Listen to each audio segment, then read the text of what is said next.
O programa Quarta Dimensão alcança seus lares também através da TV Vila Velha, a TV que o povo vê. Salomão, cansado de viver o opróbrio de sua vida, ensinou: os mortos não sabem coisa nenhuma, porque sua memória repousa no esquecimento.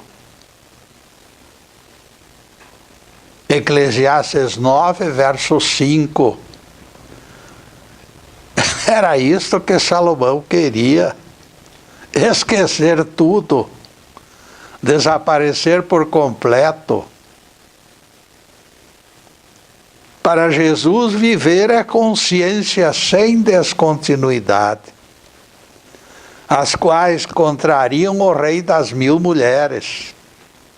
Jesus disse: Deus não é Deus de mortos, mas sim de vivos, porque para Ele todos vivem. Lucas 20, versículo 38. Se Jesus afirma que todos vivem, e ele se referia aos patriarcas, ninguém aceitará a vida dentro de esqueleto de milênios. Desprezando esses argumentos insofismáveis, escutei dia desses alguém dizer: os mortos dormem. O sono é parecido mesmo com a morte, mas somente parecido.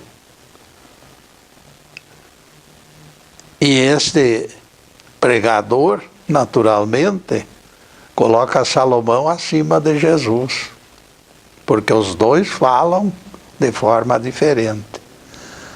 O mestre, porém, conhecedor das maravilhas que alcançaremos depois do aprendizado, propagou a realidade de que para Deus todos vivem. Deus não é Deus de mortos, mas de vivos. O espírito, é claro, o corpo não tem presença neste caso. Cuidando da imagem e do som, contamos a presença de capacitados e bons amigos que nos tranquilizam quanto à qualidade da transmissão. O tema de hoje será: Jesus também foi carente. O Evangelho nos informa que após sessão de torturas, os responsáveis pela condenação de Jesus o arrastaram para fora.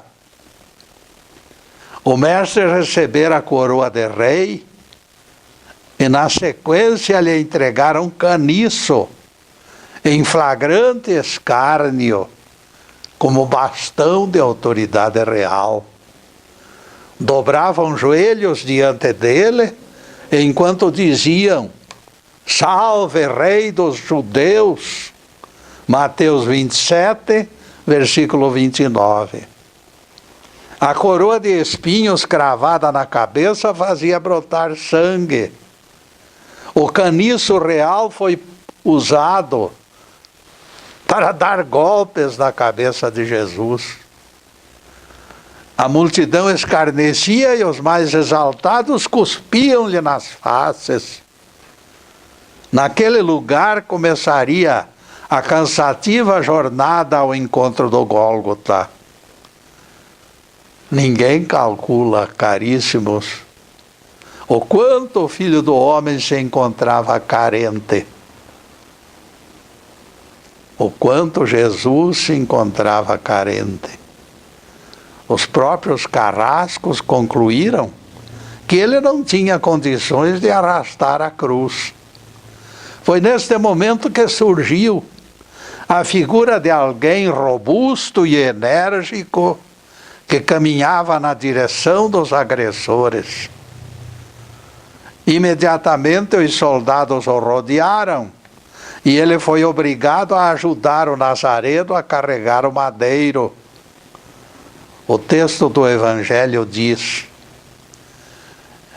encontraram um homem de Cirene, chamado Simão, e o obrigaram a carregar a cruz. Mateus 27, versículo 32. Poucos pregadores já tentaram interpretar o significado da inclusão deste episódio no texto que transformou Jesus glorioso em carente. Simão Cireneu voltava do trabalho no campo. Tratava-se de alguém simples, apressado para descansar em sua casa. Sua jornada, todavia, viu-se bruscamente interrompida. Em sentido contrário, surgiu enorme comitiva, e no meio dela alguém que caminhava trôpego e vacilante, carregando cruz. Simão Cireneu, aturdido e assustado, parou na beira da estrada e os seus olhos se esparramaram pela figura quase sem vida do prisioneiro. Seus olhares foram retribuídos com simpatia pelo homem da cruz. Apesar de aspecto mostrando mínima expressão e máxima fraqueza, o condenado encarou Simão Cireneu com extrema benevolência. Simão Cireneu, emocionado e compadecido, pensou consigo mesmo: ajudarei este pobre homem com tudo o que me for possível. Onde tem sido interpretado o drama do Calvário, tem sido repetido o nome e a saga desse sublime socorrista. Eu lhes pergunto, amigos, qual será a lição que o evento ligado ao Cireneu nos sugere? A maior de todas as lições se encontra na permissão de opróbrio do réu, que em poucas horas se tornaria Cristo do planeta Terra. Um Cristo submetido a pressões dos terráqueos. Aceitando o plano divino, Jesus esqueceu a posição de filho dileto de Deus, assumindo o título de maior carente dentre os carentes. Jesus concordou que a sua luz se apagasse e as suas forças se exaurissem, e que pobre agricultor o socorresse na partilha da cruz. Ele que descera do sétimo céu, agora dependendo de Simão Cireneu, configurava a dupla inexplicável. Somente os evangelhos, referendados pelo Cristo, possuíam credenciais capazes de confirmar episódio tão paradoxal. Filho de Deus por merecimento, carente de ajuda de terráqueos. Como poderemos entender tamanho descompasso? Não estranhem, caríssimos amigos, isto aconteceu há 2000 anos. Na transição de Jesus humano para o Cristo divino, todas as forças malignas se congregaram para abater a fortaleza do seu espírito. A carne é fraca, como ele mesmo declarou. Aproveitando seu extremo cansaço físico, carga de opróbrios atingiu Jesus, detonando suas derradeiras reservas de sustentação. Agora, depois da sua ascensão como Cristo planetário, a estratégia dos inimigos foi obrigada a desfocar os objetivos. Hoje não se pode lutar contra um Cristo. Em pleno século XXI, o Simão Cireneu do passado já não tem cabimento. A tentativa de implosão se volta agora para a doutrina cristã. Aqui está aquilo que eles desejam subverter. O Cireneu moderno terá pela frente verdadeiro bando de letrados, dispostos a desenhar colcha de retalhos para definir cristianismo. Cada líder desfralda a bandeira diferenciada e as mensagens se ligam aos mais variados interesses. Jesus desceu à terra para colocar ordem no caos que fariseus, escribas e saduceus geraram naqueles últimos milênios. Contemplando o lamentável cenário do planeta dividido em termos de crenças, como estará reagindo a mente de Jesus hoje em dia? Seu propósito sempre foi nos alforriar de Babilônia. E quando alguns tentam validá-la, o Cristo certamente se entristece. Jesus sofre com as equivocadas manifestações contrárias aos seus ensinamentos, entranhados nas entrelinhas dos evangelhos. Alguns desfilam de Bíblias embaixo do braço, descartando legítimas lições e exaltando recomendações de Salomão e de Moisés. Se tais doutrinas são claramente inconciliáveis com os evangelhos, o certo seria considerá-las inválidas e esgotadas pela inadequação dos novos tempos. Interessados na sobrevivência de organizações sectárias, humanas, desafiam o próprio Cristo para mantê-las vivas. Neste preciso instante, o Crispim dos Anjos entra em cena. Você aponta fatos sem demonstrá-los, Getúlio, retruca o recém-chegado. Defina os fatos com precisão, forneça exemplos convincentes. São inúmeros eventos, Crispim, e o tempo é curto. Certo preceito, todavia, se revela abrangente para início de conversa. Começaremos por ele, para entender o que estamos divulgando. Em Levítico 19, versículo 12, Jeová determinou através de Moisés: não jureis falso pelo meu nome, pois profanareis o nome do vosso Deus. Eliminando a determinação mosaica, Jesus corta pela raiz o arbusto plantado por Moisés. Continuaremos a explicar essa lição, caríssimos, depois dos comerciais. E logo em seguida continuaremos a nossa sessão de explicação do Evangelho. Obrigado.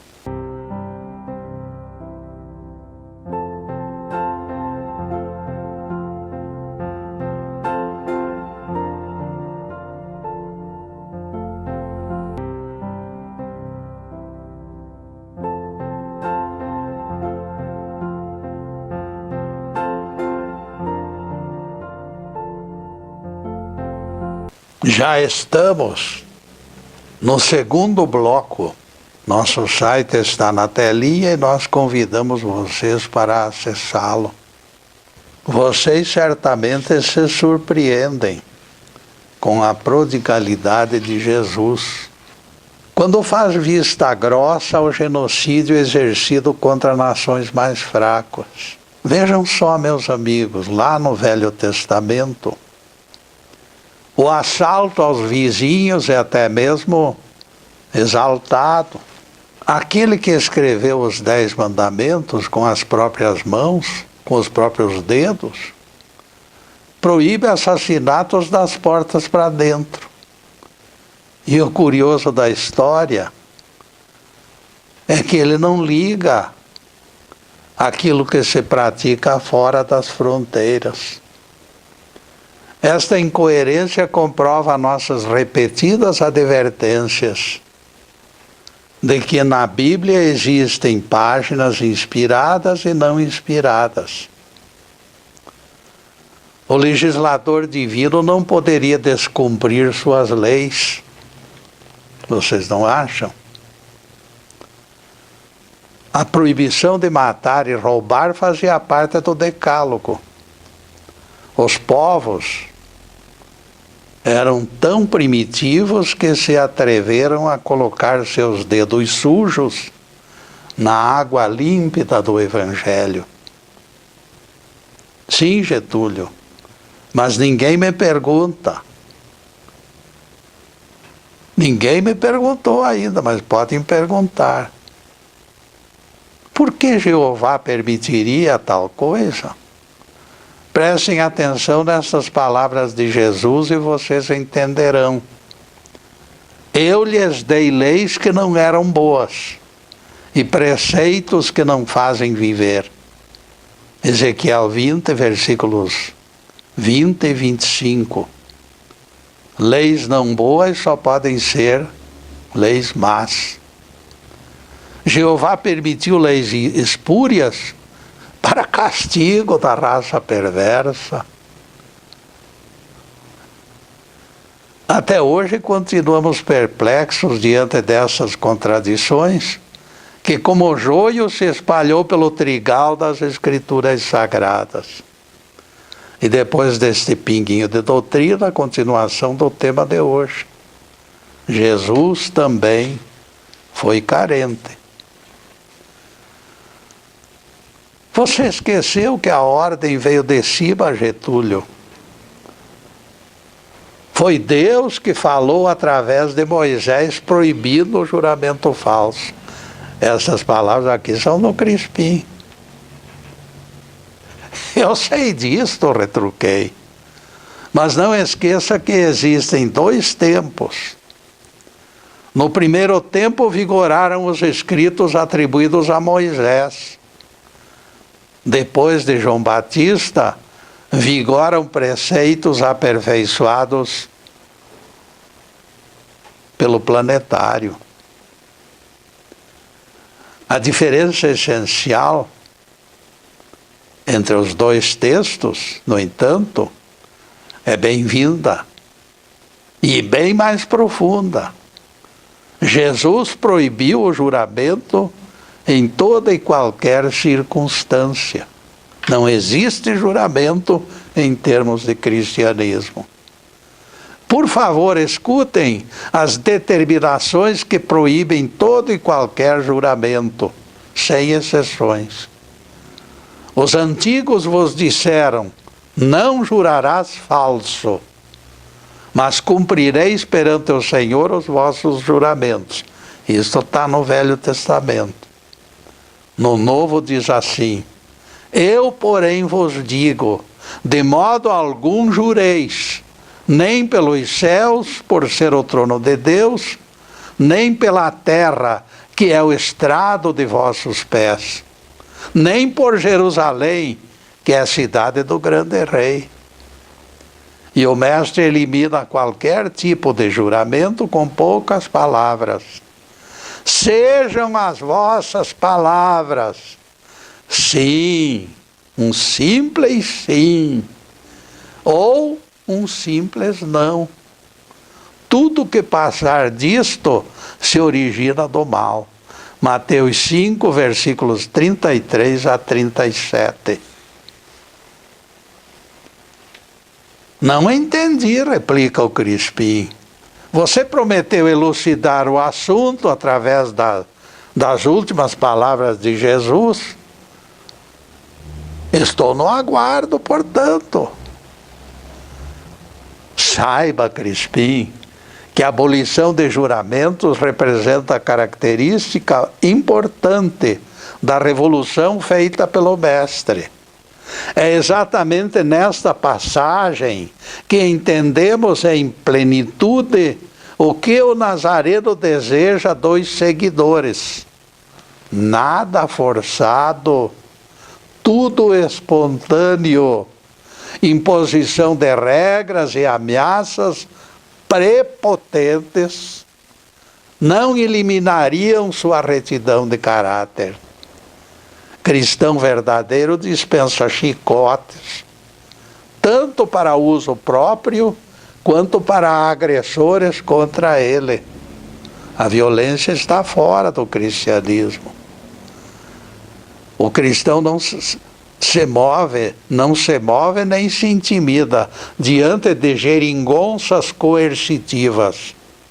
Se Jesus percebesse qualquer intimidação contra Simão Cireneu, vocês podem ter certeza, ele encontraria ânimo para correr em sua defesa. Enquanto ignorantes do maravilhoso predomínio da consciência, nós ficamos à mercê de estatutos e sinais externos para nos orientar. Os ocultistas abrem empoeirados alfarrábios e durante horas e horas buscam fórmulas esotéricas para seus desacertos. O cristão autêntico entra no seu próprio quarto de dormir e algumas vezes não pronuncia a simples palavra. A presença naquele lugar indicado por Jesus é suficiente para apaziguar seus conflitos internos. E a consciência se abriu como ânfora sagrada. E ele escutou sua própria respiração cadenciada e a energia divina inundou sua alma e o seu coração. E o problema que o carregou para aquele intercâmbio mágico adquiriu contornos fáceis de entender. Você viu e gostou do que viu. A sugestão para a tomada de decisão se desenhou na sua consciência. Vocês perceberam, amigos? O reino de Deus não é difícil nem complexo.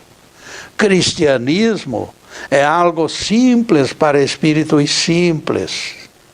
Vejam que Simão Cireneu, embora obrigado a partilhar o peso da cruz, não traduziu o impasse como arbitrariedade. Ele entendeu a decisão do alto. Ao contrário, Simão Cireneu se alegrou. Nada importava que eu tivessem recrutado com maus modos. Ele conhecia as lendas que exageravam maldições contra crucificados e suas famílias. Seria normal que sentisse medo, mas ele não sentiu. Ele sabia que fora levado pelos anjos para aquele lugar ao encontro de Jesus. Por isso a sua silenciosa assistência e a completa ausência de reivindicações. Simão surgiu silencioso e se afastou calado, simplesmente realizando o que considerou missão ordenada pelo alto. Substituindo queixas, brotaram agradecimentos, e naquela noite o Rabi Galileu lhe apareceu sorridente e lhe disse: bem-aventurado és, meu amigo Simão Cireneu. Estivemos juntos e continuaremos juntos. A saudação de Jesus recompensou todas as suas expectativas. Getúlio, replica o Crispim, aborrecido. O adocicado mel das suas palavras não tornarão menos amargo o fel das suas intenções.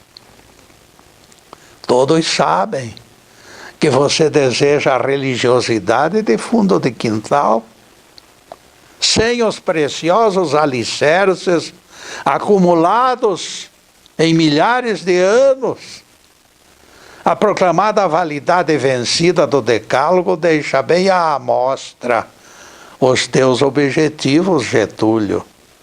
Tenta solapar os alicerces para que o edifício desmorone.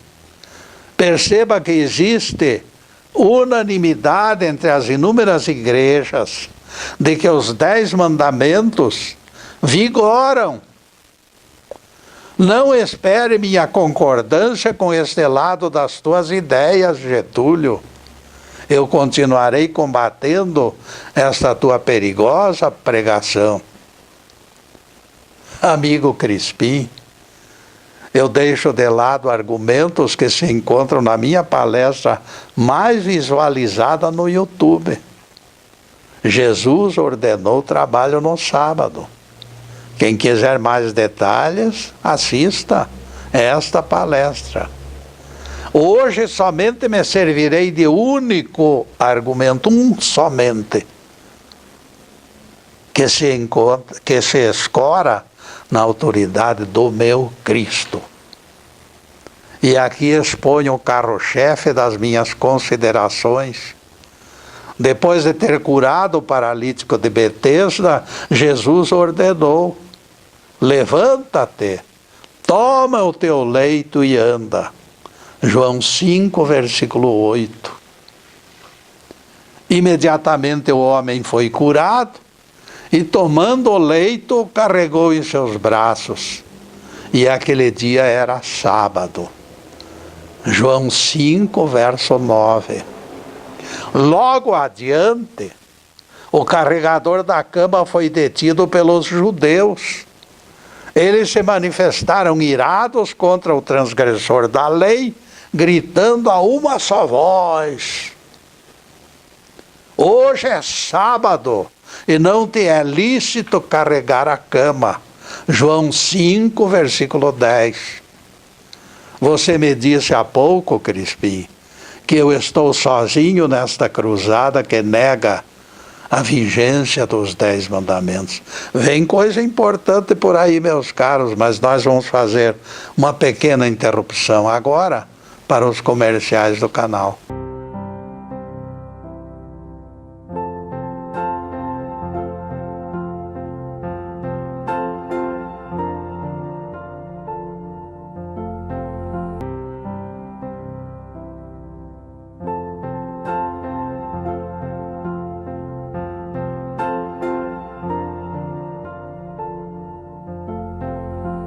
Estamos retornando com o programa Quarta Dimensão, terceiro bloco. Agora o tema: Jesus também foi carente. Pelo andar da carruagem, verificamos que o Nazareno também não dispunha de unanimidade quando ordenou o transporte de cama.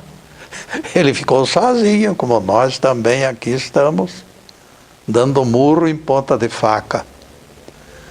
Judeus flagraram a transgressão entre aspas e a censuraram.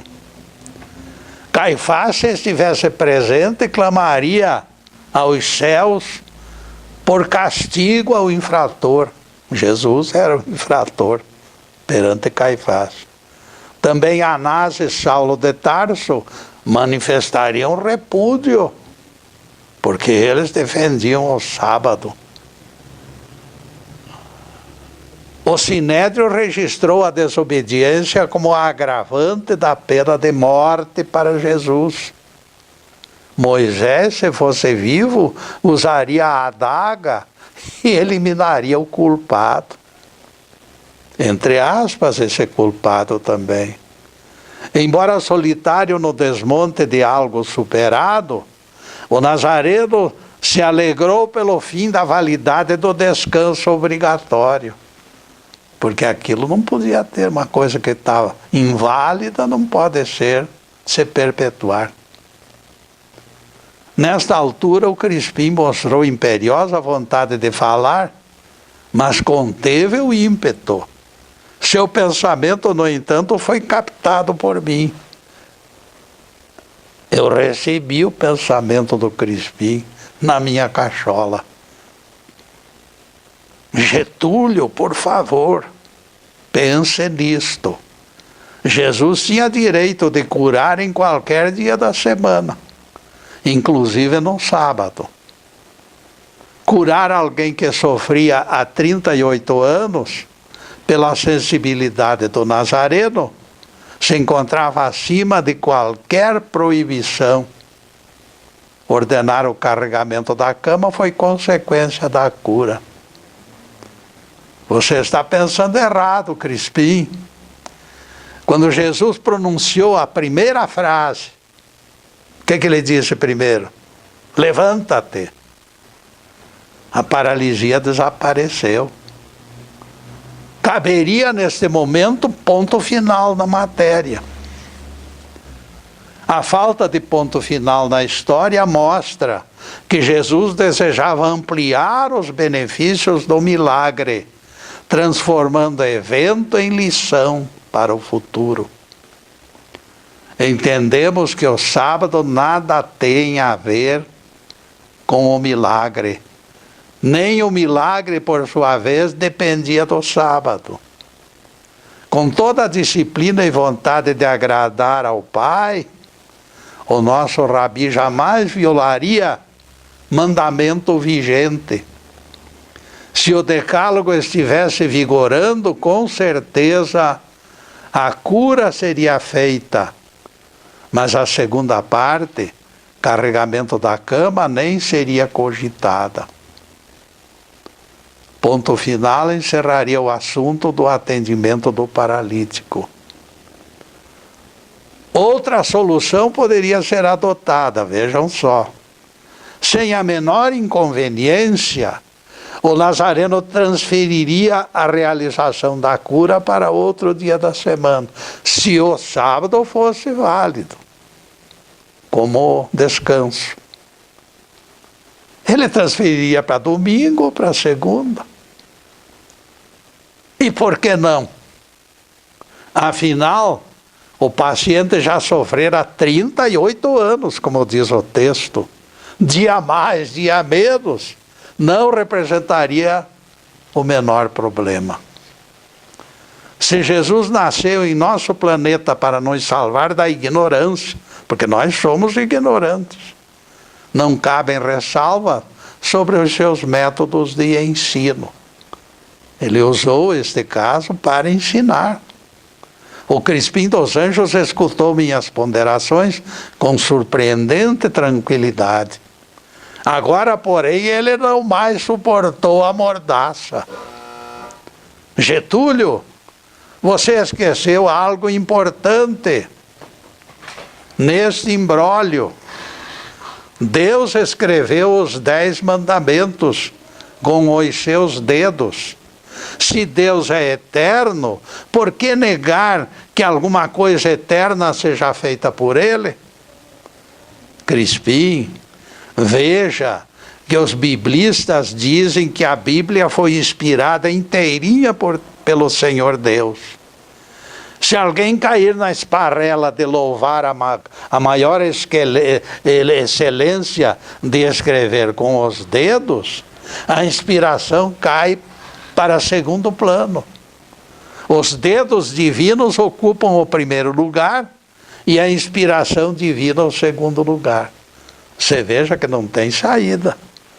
E os próprios biblistas desvalorizariam as suas doutrinas. Assim como considero todos os dias da semana igualmente santificados, também vejo com indiferença a maneira de escrever a Bíblia. Eu não estou interessado na forma com que a Bíblia foi escrita. Eu quero ver a verdade estampada na Bíblia, e aquilo que eu tiver, que eu precisar criticar, eu criticarei. Está faltando algo na sua argumentação, Getúlio. Veja que eu lhe perguntei, Se Deus é eterno, por que negar que alguma coisa eterna seja feita por Ele, Getúlio? De forma rápida lhe digo, Crispim, o Espírito é eterno e foi criado por Deus. Mas eu sei que a sua pergunta tem outro objetivo. Você, na verdade, deseja atribuir tal eternidade ao decálogo. Deus terá feito com os dedos e no seu entendimento, esta fabricação do texto com os dedos mostra algo eterno. Na tua opinião, não na minha. Com enorme certeza eu lhe respondo não. Códigos definem preceitos para espíritos em evolução. Os códigos não são verdadeiros remendos que a civilização usa para ir levando para frente a imperfeição dos seres humanos. Cada ciclo se torna morada para graus diferenciados de indivíduos, mas a convivência entre eles precisa ser normatizada pelos códigos, em caráter cíclico e não eternamente. O decálogo apareceu numa fase atrasada, onde os mais adiantados escravizavam multidões ignorantes. O descanso obrigatório do sábado fez parte integrante desse panorama desigual, repleto de injustiças. Quando surgiram leis em algumas nações mais desenvolvidas, especialmente em Roma, os códigos foram perdendo validade. Apontar o sábado como única forma de preservar o descanso dos escravos que morriam na construção da Torre de Babel seria ridículo. Seria clara evidência de desequilíbrio mental. Há séculos, direitos trabalhistas vêm sendo definidos e aperfeiçoados. Embora prevaleçam exceções escravagistas, eu reconheço que existam, elas têm sido flagradas e severamente punidas. O dar e receber da sociedade humana vem sendo abolido aos poucos. Evangelho não deixa dúvidas quanto ao necessário desapego das pessoas. Menos ambição seria menos escravização também. E Jesus dá o modelo exato do verdadeiro cristão. Assim, também vós, depois de haver desfeito tudo quanto vos foi ordenado, dizei: somos servos inúteis. É o que eu digo sempre. Porque fizemos apenas o que devíamos fazer. Lucas 17, verso 10. Palavras de Jesus. Neste mundo, onde a maioria se considera fidalga e importante, onde encontrar o servo de todos definido por Jesus? Onde? Cada figurinha aí pelos pregadores do Brasil, por exemplo, cada figurinha que se sobressai nas fileiras do cristianismo, infelizmente, logo se reveste de título pomposo, grandioso. Multiplicam-se apóstolos, profetas, missionários, fulano, João de Deus e coisa, gurus e mestres de imponente figura, todos eles são grandes, não tem nenhum pequeno. Eles ocupam primeiros lugares nas praças e nos templos. Eles são chamados por apelidos veneráveis e os seus nomes são exibidos com destaque, com luzes, focalizando a figura deles. Somos obrigados a retornar a esta figura descrita em poucas linhas no Evangelho de Lucas. Simão Cireneu talvez tenha sido o único que prestou ajuda ao Messias, carregando junto com ele a cruz, naqueles últimos momentos ao encontro do martírio. Ele cumpriu a sua tarefa e se afastou de cena sem pronunciar simples palavras de exaltação pessoal ou reivindicação. Ele não tomou posse da glória, não tomou posse de coisa alguma. E neste ponto, caríssimos, nós vamos fazer mais uma pequenina interrupção no programa para continuarmos em seguida. Muito obrigado.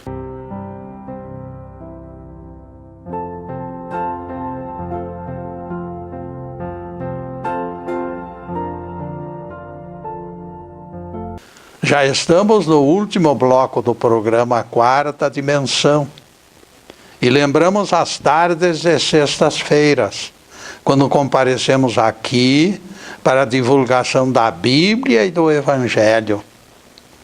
Na próxima sexta-feira, 15h30, voltaremos com outro assunto de incentivo ao progresso espiritual. Agora os últimos questionamentos sobre o tema de hoje. Jesus também foi carente. De repente, Condon diminuiu a marcha do carro. Ele deparou o rosto de um garoto e ficou assombrado. Como poderia existir criatura com aquele rosto? Suas mãos paralisaram no volante, crispadas de horror e de compaixão. Ele saiu da estrada e seguiu o menino até a primitiva fazenda de laticínios, na margem da estrada. A mãe, Dona Joana, o recebeu. Eram índios pobres,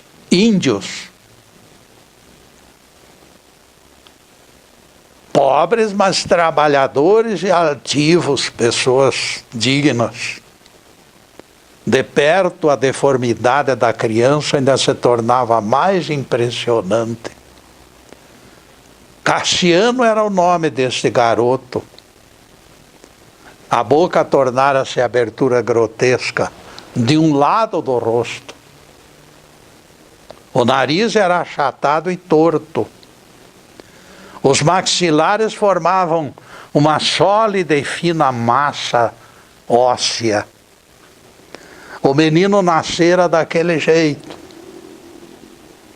Com 14 anos de idade, ostentava corpo pequeno e frágil, de criança de apenas 6.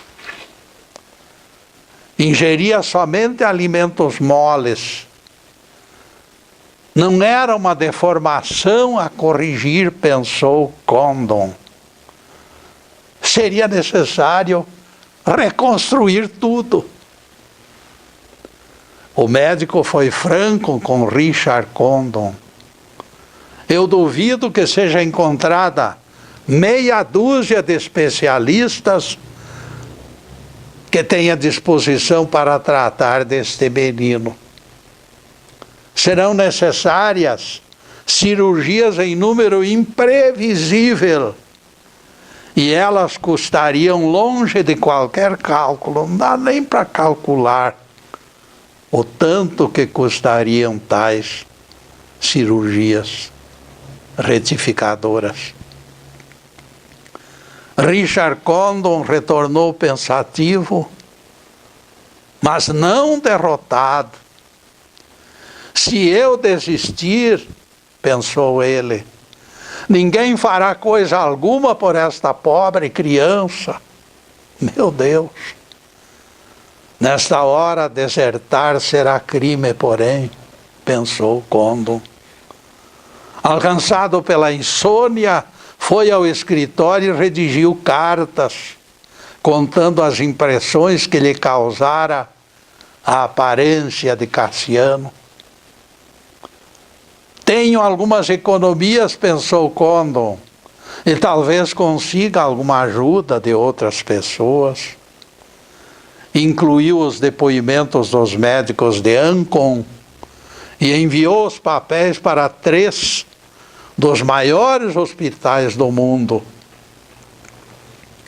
em Nova York, a notícia chegou ao mestre de cirurgia reconstrutiva.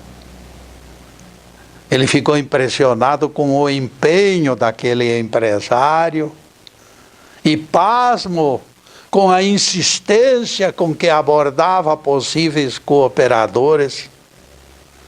Quem teria ânimo para enfrentar perda de tempo e as incertezas de causa destinada ao fracasso? O médico deu a resposta por escrito: todos os meus serviços profissionais serão grátis. Alojem o menino nas imediações e começaremos as intermináveis cirurgias logo em seguida. Richard Condon deu pulos de alegria ao ler a carta do médico e jurou perante sua consciência e perante Deus que assumiria as contas hospitalares. O primeiro e decisivo passo fora dado. Ele não fazia a menor ideia da tremenda batalha que haveria de enfrentar. O passo poderia ser maior do que as pernas, mas o prêmio de ver aquele menino feliz superava todas as expectativas. As lições de pilotagem podem esperar, disse ele à jovem esposa Ethel. Richard Condon assumira perante Deus aquele compromisso sagrado. Sua esposa interveio. Também as férias e a compra do avião podem ser adiadas. Aproveite o descanso e o dinheiro para instalar Cassiano em Nova York. Num dia tempestuoso de novembro de 1948, homem simpático e alegre conduziu pela mão garoto desorientado, dividido entre esconder o rosto de tanta vergonha e olhar para o alto aqueles edifícios enormes. Longos dias de exames, cansativos e dolorosos, mas o garoto submetia-se sem nenhuma queixa. Como inauguração para o extenuante ritual de cura, a primeira cirurgia se estendeu por 5 horas. A primeira. Não eram dias nem semanas, porém, aquilo que os aguardavam. Eram anos, anos e anos. A estratégia apontava anos e anos de paciente trabalho de reconstrução. Como poderia aquela criança analfabeta, sem falar inglês, saudosa de casa, suportar sozinha aquele deserto humano, suportar tamanha provação, meus amigos, longe da mãe e do pai? De volta ao Panamá, Richard Condon teve uma surpresa. Os jornais haviam criado apelido para ele. Todo mundo o chamava El Gringo Samaritano. Periódico publicara a história do gringo esquisito e do pobre menino panamenho, despertando enorme interesse popular. Foi instituído o Fundo Cassiano no banco, que começou a arrecadar dólares por todo o país. Em Nova York, certo dia, a enfermeira Doris Bowens entrou na enfermaria de Cassiano. Vi seus olhos escuros e tristes, sobressaindo na carinha, coberta de ataduras, lembra ela. Solitário e aborrecido, ele voltava distraidamente páginas e páginas de um livro de histórias em quadrinhos.